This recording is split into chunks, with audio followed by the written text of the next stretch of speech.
Hey, what's going on, guys? I'm going to do a counter Noam Chomsky video. And he always casts the U.S. foreign policy in a negative light, never talks about the positive things of U.S. foreign policy. Prime example, he does not mention that during World War II, for strategic purposes or strategy purposes, the U.S. did not have to go and liberate the Philippines from Imperial Japanese rule. Strategically, the U.S. could have bypassed the Philippines and went straight to Japan, but General MacArthur felt obligated to liberate the Philippine people because he promised them, "I shall return." And they liberated the Philippines. And the Philippine people, the Filipinos and the Filipinas were extremely grateful that the United States liberated them during that time. And Chomsky does not note that. Okay, he doesn't note that. He doesn't mention that.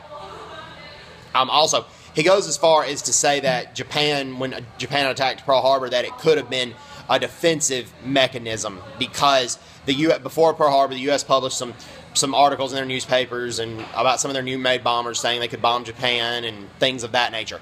But what he's not telling you is that Japan committed a lot of imperialist atrocities between that time, between 1937 and 1941, and that is as far as China goes, and as far as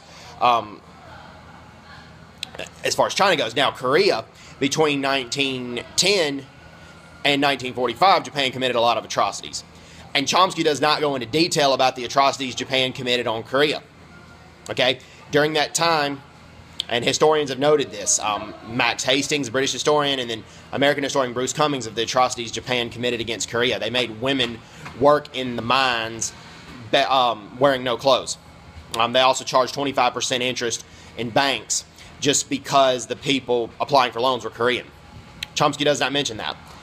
He also goes as far as to say that Japan helped develop Korea during that time. And Japan helped develop North Korea, though. What he does not note is that Japan did not develop South Korea. They treated South Korea's economy like a breadbasket. Victor Cha, PhD, he notes that. Victor Cha worked in the National Security Council, and he's a tenured professor. Victor Cha notes that Japan treated South Korea's economy like a breadbasket. No, there was no industry, there was no hydroelectric plants in South Korea. Also, during the Korean War, a lot of those power plants got destroyed because they were supplying enemy soldiers water and food, and under the rules of war, the U.S. could have bombed that, and they were bombing what was feeding their enemy, North Korea. But so after that, the Soviet Union and China helped rebuild North Korea, so Japan didn't develop North Korea for very long. Chomsky does not mention that. I mean, he does mention that he thought the U.S. could have made peace with the Soviet Union and there would have not been a divided Germany. But, okay, when the East and West Germany happened after World War II, the Soviet soldiers raped and pillaged a lot of East Germany. And the American soldiers were a lot more humane in the way they treated West Germany. Stephen Ambrose notes that. Chomsky does not mention that. And it's the same in Korea. The Soviet occupation of the North was much more horrible than the American occupation of the South. One young Soviet lieutenant colonel said, "Our soldiers are raping at will. They're always drunk. They're always firing their guns in the air." And that's why one North Korean citizen between 1945 and 1950 tried to kill Kim Il-sung. He threw a grenade at him, but it blew the arm off a Soviet soldier who was standing between the person and Kim Il-sung. Chomsky does not note that. Okay, he does not note that in any of his books. So that's the whole story that's a lot of the story that you're seeing. Okay, this is what you're seeing one side, and I'm showing you the complete picture.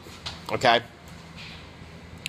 and a lot of people, there's a lot of Philippine workers here in Korea, and I've talked to a lot of people from the Philippines, and they say American imperialism was much better than Spanish imperialism. Okay, I'm not from the Philippines, but that's what they're telling me. And also in the Philippines, 91% of people in the Philippines have a favorable opinion of the United States.